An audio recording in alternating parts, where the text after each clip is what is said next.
Hello all, ദിവിച്ച് ടോക്സിൻ്റെ പുതിയൊരു വീഡിയോയിലേക്ക് എല്ലാവർക്കും സ്വാഗതം. അപ്പം ഇപ്പോൾ ഇത് കണ്ടപ്പോഴേ നിങ്ങൾക്ക് മനസ്സിലായിട്ടുണ്ടാവും ഇന്ന് എങ്ങോട്ടോ യാത്ര പുറപ്പെടുകയാണ് അല്ലേ?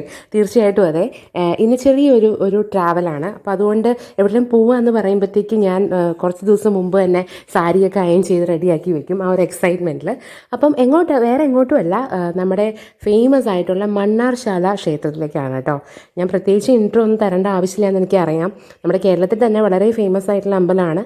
ആലപ്പുഴ ജില്ലയിൽ സ്ഥിതി ചെയ്യുന്ന ഹരിപ്പാടിനടുത്ത് സ്ഥിതി ചെയ്യുന്ന ഒരു അമ്പലമാണ് മണ്ണാർശാല നാഗരാജ ക്ഷേത്രം. ഓക്കെ, പേര് പോലെ തന്നെ യുണീക്ക് ആയിട്ടുള്ളൊരു ക്ഷേത്രമാണ്. കാരണം നാഗദൈവങ്ങളെ ആരാധിച്ചു പോരുന്ന, വർഷങ്ങളായിട്ട് കുറേ കാലങ്ങളായിട്ട് നാഗദൈവങ്ങളെ ആരാധിച്ചു പോരുന്ന നമ്മുടെ കേരളത്തിലെ കുറച്ച് ക്ഷേത്രങ്ങളിൽ ഒന്നാണ് മണ്ണാർശാല എന്ന് പറയുന്നത്. ഇവിടെ പ്രധാനമായിട്ടും ഈ ഫെർട്ടിലിറ്റി ഇഷ്യൂ ഉള്ളവർ, അതുപോലെ സ്കിൻ പ്രോബ്ലംസ് ഉള്ളവർ, അല്ലാത്തവരൊക്കെ നമ്മുടെ ഈ അമ്പലത്തിൽ തൊഴാനും പ്രാർത്ഥിക്കാനുമായിട്ട് വരാറുണ്ട്. സോ ഇതാണ് അമ്പലത്തിൻ്റെ ആ ഒരു ഓവറോൾ ആ ഒരു ഫ്രണ്ട് സൈഡ് കേട്ടോ. അപ്പം നമ്മൾ പോയ ദിവസം ചെറുതായിട്ട് മഴയൊക്കെ ഉണ്ടായിരുന്നു. അപ്പം നമ്മൾ കാറൊക്കെ പാർക്ക് ചെയ്തിട്ട് ആദ്യം തന്നെ നമ്മൾ വഴിപാട് ചീത്താക്കാനായിട്ടാണ് പോയത്. അവിടെ ഒരുപാട് പ്രധാനമായിട്ടും ഈ ഉരുളി കമഴ്ത്തലൊക്കെ അവിടുത്തെ ഫേമസ് വഴിപാടാണ് കേട്ടോ. ഉരുളി കമഴ്ത്തുക, ഉരുളി നിവർത്തുക, ഈ മക്കൾ ഇല്ലാത്തവർ, അതുപോലെ ഈ നൂറും പാലും, നാഗദൈവങ്ങൾക്ക് പ്രധാനമുള്ള എല്ലാ വഴിപാടുകളും അവിടെ ഉണ്ട്. അതുകൂടാതെ പുഷ്പാഞ്ജലി, അങ്ങനെയുള്ള സാധാരണ വഴിപാടുകളും ഉണ്ട്.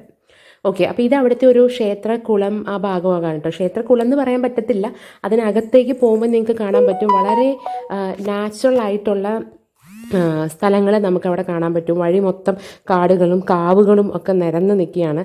അതിനിടയ്ക്കാണ് അവിടുത്തെ ക്ഷേത്രത്തിലെ തിരുമേനികളും അവരുടെ ക്ഷേത്രവുമായി ബന്ധപ്പെട്ടിട്ടുള്ള ആൾക്കാരെല്ലാം താമസിക്കുന്ന അതിനകത്ത് തന്നെയാണ്.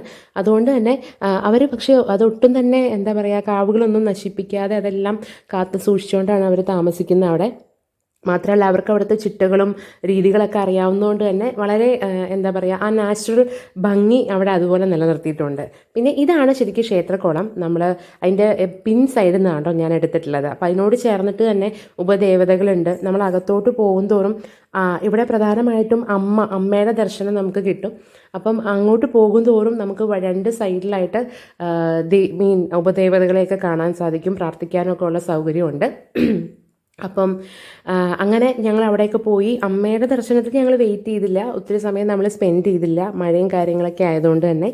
പക്ഷേ നമ്മൾ പുറത്തുള്ള ഉപദേവതകളെയും പിന്നെ മെയിൻ നമ്മുടെ നാഗരാജാവിനെയും നാഗദേവതയൊക്കെ തൊഴുതിട്ട് ഞങ്ങൾ അവിടെ നിന്ന് ഇറങ്ങുകയാണ് ചെയ്തത് കേട്ടോ. അപ്പോൾ ഇത് ആ ഒരു എൻട്രൻസിൻ്റെ ഭാഗമാണ് ഈ കാണുന്നത്.